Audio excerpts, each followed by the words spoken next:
gennyf ar ran Undeb Bydyddwyr Cymru, ddwy'n cyfarchion at Undeb yr Annibynwyr Cymraeg, ar ddathlu eich penblwydd yn 100 o flynyddoedd. Llongyfarchiadau gwresocaf ar gyrraedd y garreg filltir arbennig hon.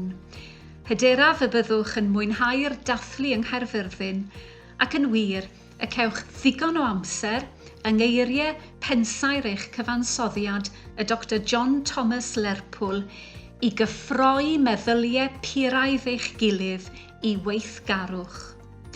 Rydym yn dymuno'n dda i chi ac rwy'n siŵr fy mod yn siarad ar ran fy ragflaenwyr hefyd wrth ddweud cymaint i ni wedi trysori'r berthynas agos a ddatblygodd rhyngom dros y blynyddoedd.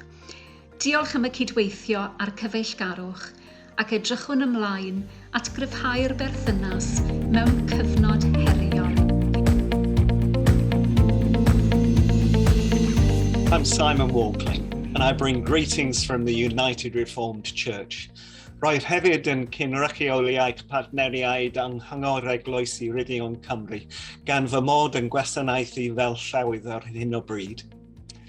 From the Free Church Council perspective, we share with you in celebrating your part in promoting the Welsh language and chapel culture, and thank you for being partners in helping the nonconformist voice to be heard in the national life of Wales today.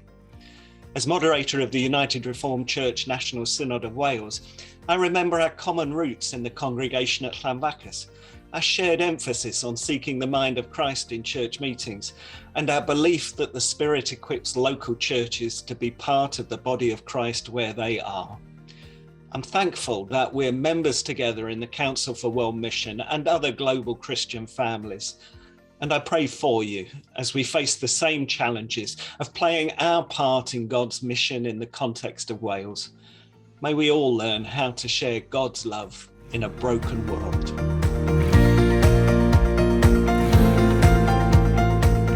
Gyda llawenydd a diolchgarwch mawr, rydyn ni yma yn cytun yn eich cyfarchu ar ddathlu 150 o flynyddoedd.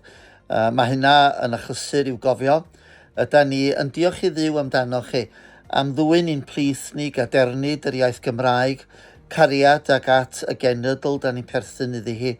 Hefyd yn hyrwyddo yn nherma allweddol fel gofalu dros foduriad, hyrwyddo heddwch ac sicrhau cyfiawnder bod y traddodiad progresif Cymreig hwnnw yng nghalon y cyfan da ni'n wneud, bod o yno yn allweddol ar yn cyfer ni un ag oll.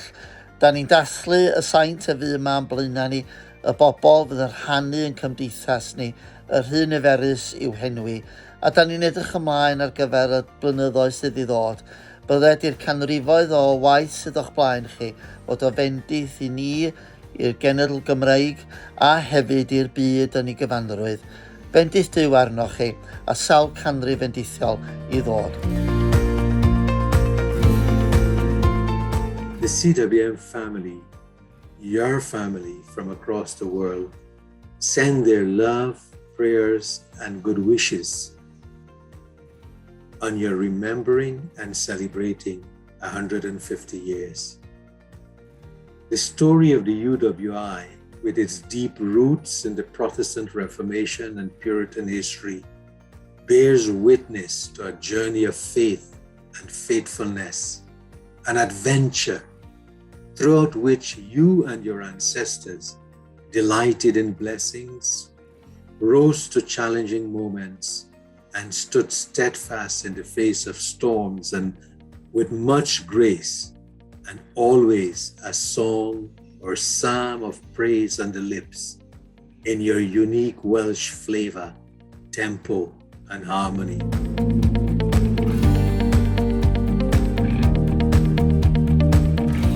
Da ni'n diolch i Dduw am waith eglwysi annibynnol Cymru dros sawl canrif, ei cenhadaeth i flino i gyhoeddi Iesu Grist yn arglwydd a'i galwad i bobl Cymru ddod yn ddisgyblion iddo.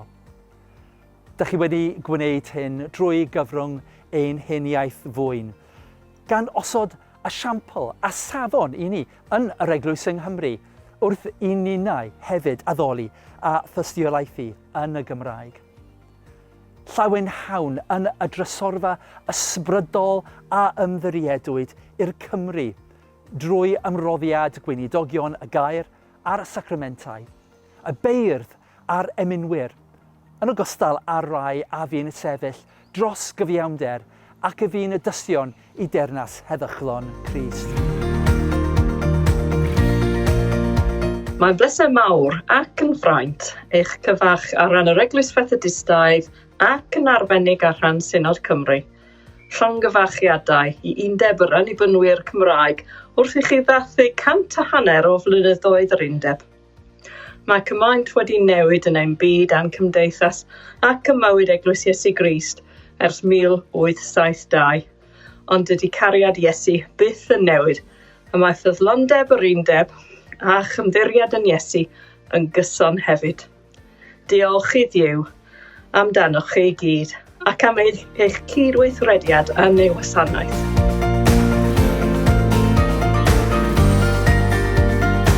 Hello everybody, my name's Yvonne Campbell and I'm the General Secretary of the Congregational Federation, and I just want to say congratulations on your anniversary of 150 years building the kingdom and serving our Lord Jesus Christ. So on behalf of the Congregational Federation, God bless you all and continue to do amazing work. You'll see I'm in Wales and this is one of your famous beaches in the Gower, which is just absolutely stunningly beautiful. Have a wonderful day.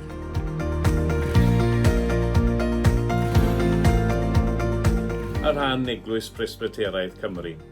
Llongyfarchiadau enfawr i chi a Penblwydd hapus i chi fel Undeb wrth ddathlu 150 o flynyddoedd.